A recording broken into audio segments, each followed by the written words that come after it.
Good morning, everybody, and welcome to the review of the Hokkaido Gals Are Super Adorable. Now, okay, let's call it like it is. We are on episode 12 of the Hokkaido Gals, the very, very last episode. A show that is a starter pack to start the year of a rom-com. And yeah, while there's other rom-coms coming around for this year, which we all know we're going to say like that's better than Hokkaido Gals, truth be told, yes or no, depending on it. We're all gonna miss this no plot, no drama of a rom-com. Like, for real, nothing. This was your standard base starter pack to a rom-com. You know, guy meets girl, guy gets flustered 100 times, and then every girl comes around him, and then the girls get flustered over him, but he gets flustered over that. You know, those kind of things. We get that.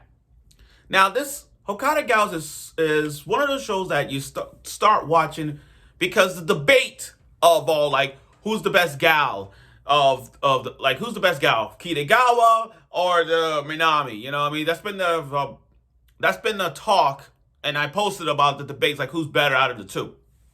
Now, it's sad to see this show go, and you know, I got a best friend of mine who said, "Thank God this show's over because these characters are the ugliest characters ever." I mean, I still can't get over the fact that I still can't get over the fact that my best friend said that one of my best friends says that these girls are so ugly. Even the mom is ugly. Like, for real, this guy has bad taste. But again, we're gonna miss Hokkaido Gals for the moments they give us, the fan service they give us, a little bit of this, a little bit of that. And the love for Hokkaido makes me want to go to Hokkaido. It makes me want to go. Like, really, really want to go and check it out on winter days. I really got to go check it out. But that's here and there. Now, last week, it ended with like a sad moment for Tsubasa, finding out that Minami is actually going away. She's going away. So it's like, oh, shit. And then the hug at the end. So we're going to make this last episode review a little bit of this, a little bit of that, and a whole lot of action talking here because we're going to get into this one. So without further ado, let's get right to it with the Hokkaido Gals Are Super Adorable episode 12 review. This is going to be the last episode of this because when spring comes, I got Spring Yuri. There's a Spring Yuri anime I will talk about, and so on and so forth. So let's get right to it. Okay. So they're in the room. They're sharing a bed together. Well, not sharing one bed. They're in a hotel. This is one of those rom-coms where they share a room together and there's two beds. We all know where this is going. Now, the only reason how this happened is because they mistaken the weekdays to the holidays, so they missed the bus. But you gotta love the father. Tsubasa's father. Here's the thing about it. This is a definition of a good dad in anime. Definition of a good dad. Like, okay, there are some bad fathers in anime, there are some good fathers in anime, and there are some decent fathers. This guy here is he's on S tier father mode. Like, really good father. So Tsubasa, how does it happen? Well, check this out. Tsubasa called his dad and said, the bus ain't coming with us a distance, it's about an hour. Knowing him, he's like, you know what? It's an hour. What harm or foul? I mean, it's only an hour. So he's like, I got a friend of mine who could hook y'all up in that area, who could hook you up in a hotel room, and he'll pay for it. That is fire, man. I love it. I effing love it. So they share it. So now they're in a room together, Minami and Tsubasa in a hotel room together. Now, come on, guys. We all know where this goes. There's no smashing involved in this typical rom-com, so let's get out the way. It ain't gonna happen. It's not gonna happen. Okay. So they did give us something to remember by, especially Minami and her shower scene. You know, I know people are thinking this, but they're gonna be thinking this. Y'all want it uncensored. Y'all freaking do. Don't sit there and lie, because deep down you did. Now, Tsubasa's having these ideas where, like, she come out of the shower with her towel on and trying to kiss her. Like, you're straight up kazuing. Like, that's an adjective word from, like, Rent a Girlfriend. Anybody who's, like, flustered and thinking these perverted ideas, think about what's the worst that's gonna, like, best case or worst case scenarios coming on. That's Kazuya from Rent a Girlfriend. Because Kazuya does that all the time. Getting flustered and thinking too hard, like this, thinking too hard. You know what I mean? That's your definition of a straight Kazuya. And so I'm like, He just imagined what's gonna happen. Now, he's sleeping, and then Minami come out of the shower with clothes on, by the way. And that moment was just adorable. She kissed him. We all know she leaned towards Tsubasa and kissed him. We know that happened. We know. Now, Minami left, not ditching him, but he left because she has to pack up, But this is where the goodness happened. What a way to start the last episode than introducing two characters that finally we got to see them in this episode. Finally. We keep seeing them in the opening, but now we get to see them. They finally got some dialogue, which finally we get to see them. So the dark-skinned girl is Asuka. Look, hold on. I gotta take a moment to look at Asuka for a bit. Asuka has a great figure. This dark-skinned gal has a great figure. I mean, literally.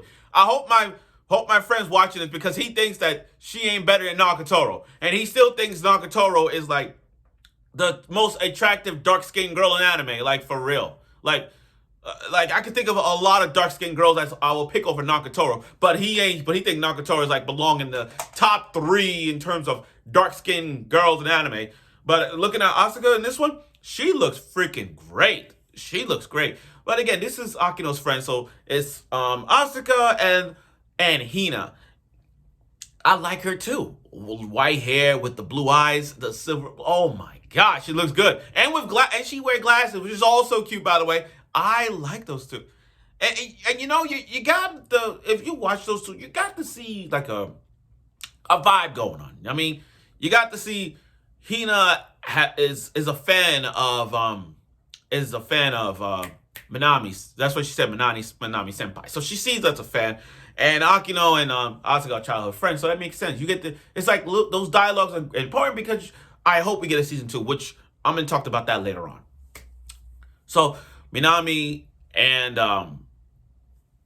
Akino is having their little moment, and she remembering all the times that everyone had achieving their dreams, and you gotta remember, Minami is just your outgoing, soft-spoken gal. Not soft-spoken, but you get what I mean. She's very energetic, like helping others. She like making friends, but she never had like a goal in life. She never had like a goal to achieve. You know what I mean? Akino have her dream. Tsubasa has a dream. But what about Minami? Never once think about that. Y'all look at the Hokkaido culture, but what about herself? That's what this is. So she's gonna study abroad, with her mom. They going away. Now, okay. Shout out to this. Talk about a 180 here. Talk about like, what the hell was that? Tsubasa, my man, like damn.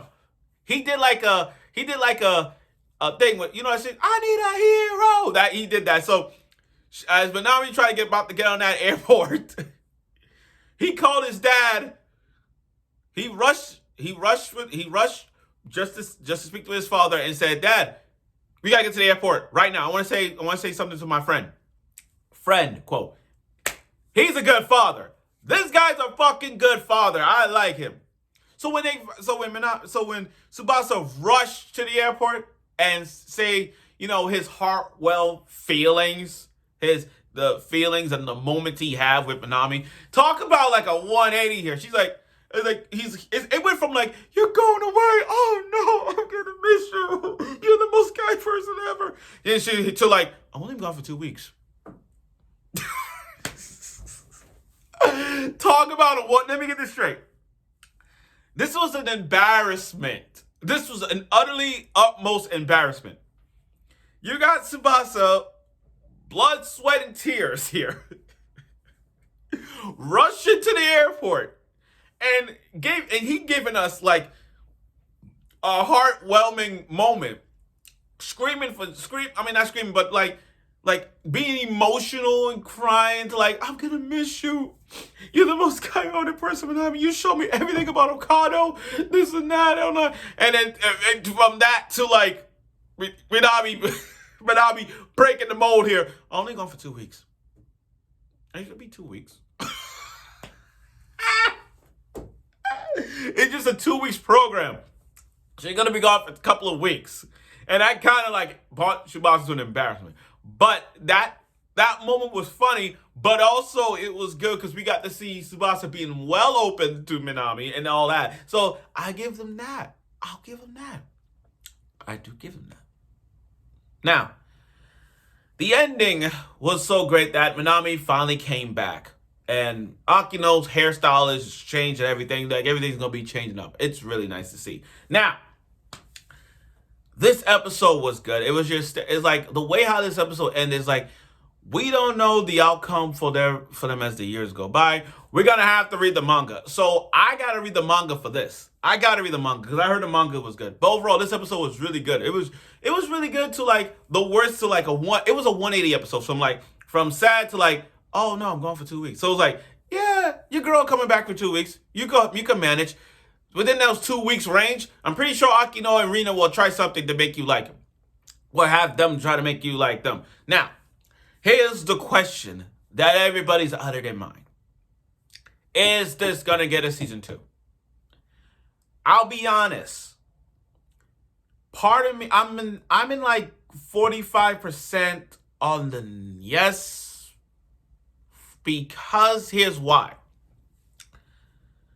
The reason this show has I'll say 45 to 49% chance of getting a second season is because how often does a gal like her get a second season?